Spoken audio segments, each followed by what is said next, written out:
Hi guys, welcome back to the channel. Today we are checking out a documentary as to why so many German officers have scars. Let's do this together.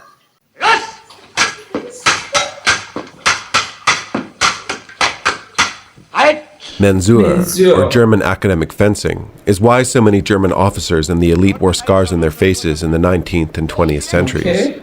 These scars were badges of honor and worn with pride, though not always on the face of honorable men. Mensur.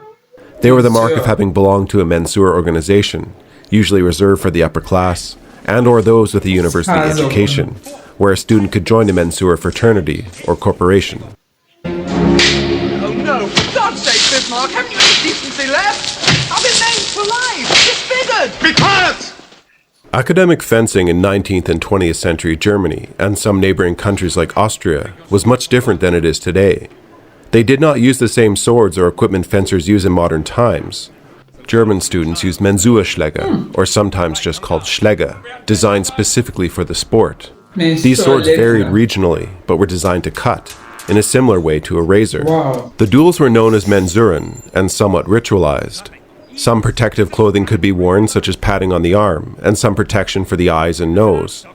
The duels involved attempting to strike the opponent on the head or face, and the duel typically ended once blood was drawn.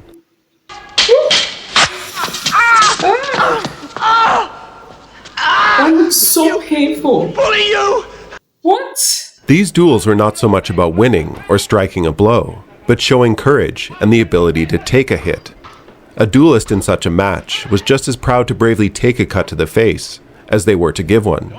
Mensur was not a typical duel. There wasn't necessarily a winner or a loser, just opportunities to display one's character. Unlike in fencing, the participants didn't move back or forth. In fact, dodging or evading wasn't allowed and could end the match with dishonor. The participants were to stand their ground and remain at arm's length until the match is over, which was overseen by a referee and often a doctor. What? These scars, called a Smite or Schmiss in German, were so valued some even felt they elevated a man enough to show they were good husband material.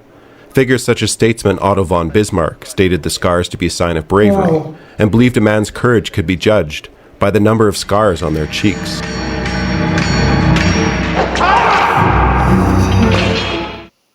Universities were where the sport was refined. In the 16th century, students were allowed to carry swords to and from school in some German provinces to protect themselves. Naturally, this led to many duels. This could and did lead to fatalities. Regulated duels in the 17th century were introduced to help reduce these fatalities. Refereed duels became safer and popular, and duels slowly evolved into a sport. This sport further exploded in popularity during peacetime in the late 19th and early 20th centuries, with military officers looking to prove themselves. Pish to you! Dueling was outlawed by the Nazi Party in the 1930s. Hitler had less an issue with Mensur than he did with student corporations that represented the old aristocratic class, which he despised. Despite this, they still took place in secret. This was a sport that was so popular for a time. Students who were unable to join fraternities sometimes gave themselves scars with a razor. Wow. After the war, it remained prohibited by occupied Allied forces for a time, as it was considered to have a military association. The sport returned in the early 1950s and is still practiced today, with significant improvements to safety, greatly decreasing the chance of any scars. This is better. Alright, I'm Johnny. Thanks for watching till the end. Remember to wear your nose armor, take care, and we'll see you in the next one. Wow. This is very, very, very strange to me, and it's weird, to be honest. That's me being realistic. Because how do you submit your face to scars to show courage and bravery? I don't know. But it's very weird to me. And it's a sport. It's a sport where, and you don't stop until blood is drawn. Like, seriously? And it is seen as the quantity of scars on your face is determined of how much of a husband material you are. Are you serious? Wow.